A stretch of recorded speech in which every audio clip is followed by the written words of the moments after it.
Okay, we have a problem within the NBA trade community. There have been a few events that have transpired recently that have really warped and changed the perception of what a star or a superstar trade looks like in the NBA. A couple of those events being the James Harden trade, the Anthony Davis trade, the Paul George and Kawhi Leonard situation. We've really adjusted our expectations mentally for what is required to get a star or a superstar. And I just kind of want to talk about maybe readjusting those back to reality. What's up? My name's Tucker. Let's go and talk about it. Okay, so here's where the entire argument, the entire point of this really starts. The James Harden trade. No, I'm not going to go into a whole nother rant about it, but let's just very quickly review. They get the equivalent of Victor Oladipo and the entirety of the Nets draft assets for the next 8 years, or pick swaps or whatever. The right to the Nets pick for the next 7 to 8 years. And when people look at that, they see Oladipo in Miami right now, not doing a ton, essentially just turned into role players and all these picks. And so if you're a Lakers fan or any of these teams that could possibly be in position to trade for someone like Damian Lillard or whoever star/superstar, that is now unhappy ends up being down the road, they're thinking, oh, as long as we give them 8 first-round picks, it doesn't matter what the players are. We can get any star we want to. Just give up the entirety of our draft assets, because teams are way more willing to do that now than they ever have been. And the cost from a draft pick standpoint for stars and superstars has increased exponentially than what it used to be. Think about the Kawhi Leonard trade. Granted, it was a different circumstance. He was injured. But think about it was DeMar DeRozan, Jakob Poeltl in a first, right?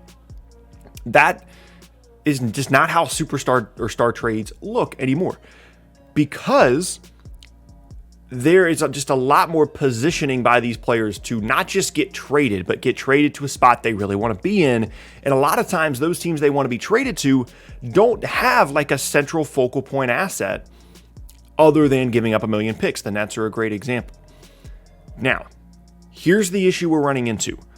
All of a sudden, every single fan base in the league thinks that as long as they have access to multiple first-round picks, they can trade for a star or superstar. I have seen way too many role player plus 8 first-round picks trades floating around. Or, here's role player this and potential future all-star this and some picks. Give us Dame. That's not how it works. The Harden trade is an outlier within the history of the league, and potentially a very positive one for Houston. I will admit that there is a remote possibility that these picks end up becoming fantastic for Houston. They get great value for Harden.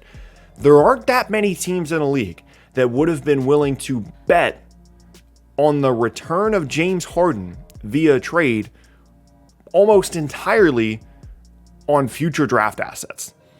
There are probably only a handful of teams that would have done it, and Houston is the only team to this point that has actually done it when it comes to a superstar or a star trade. For example, the Anthony Davis trade.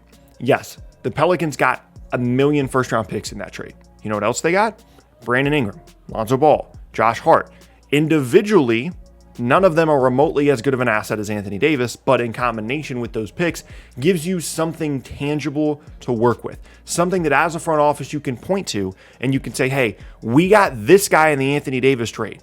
Fans are watching the team and they can be invested in something that is not related to lottery ping pong balls or the record of another team.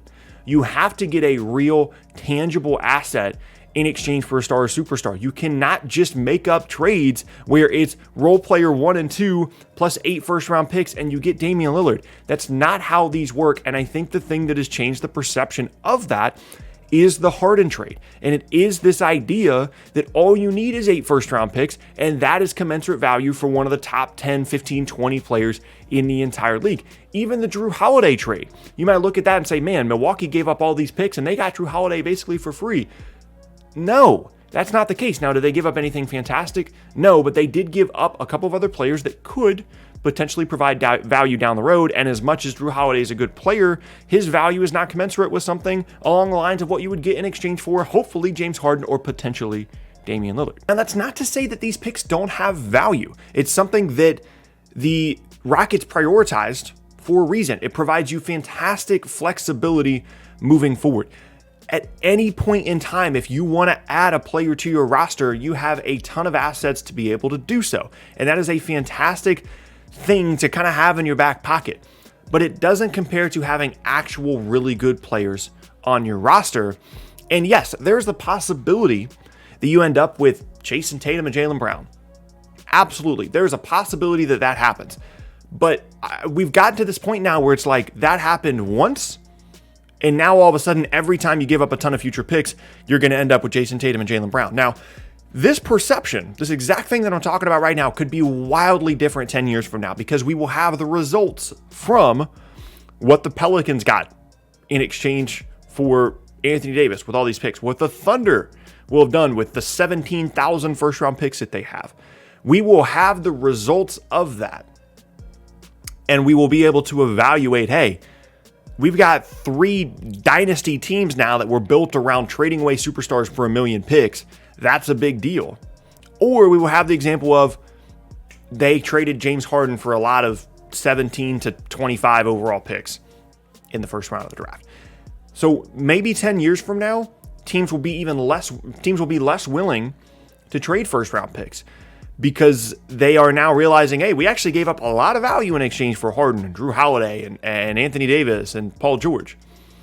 Maybe we shouldn't be doing that anymore. Or maybe they'll be more willing to because those picks didn't end up becoming anything, and then these teams will kind of pivot back towards getting real, tangible value and assets.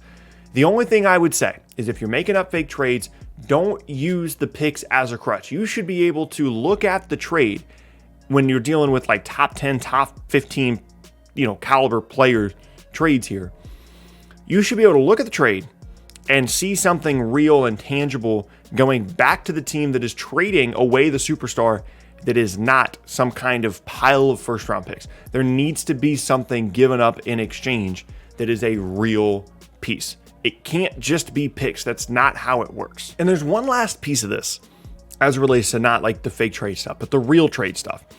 Because I'm sure a lot of you are asking, well, if that's the case, if these picks don't hold as much value as it seems like they actually do, why are so many teams making these kinds of deals where they need to be getting all these first round picks in exchange for stars? Well, there's 2 big reasons. One, I mentioned earlier, stars have more leverage now than ever to dictate where they're going. And ultimately, if James Harden says, I'm only playing in 1 or 2 places, or an impending free agent like Anthony Davis says, I'm only playing for the Lakers, and the Lakers don't have a ton of assets to trade, of course they did, but let's just say, use that as an example, pretty much the only thing a team can do if they really want that guy is give up 1,000 picks. But it also, if you're in the front office in New Orleans or Oklahoma City or Houston, gives you a buffer on that trade.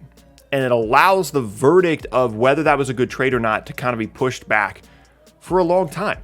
If the Pelicans had traded Anthony Davis for Brandon Ingram, Lonzo Ball, Josh Hart, and 2 first-round picks, and the last of those first-round picks was in 2023, you can, by 2023, judge if that trade was successful or not. You can see the development of Brandon Ingram, Lonzo Ball, Josh Hart. You can see what you actually got in 2021 and 2023, and by that point, if the trade did not work out, the guy that made the trade is probably getting canned. But if you trade for future draft assets extending into 2027, all of a sudden as the GM, you can put your hands up and say, hey, we don't know yet.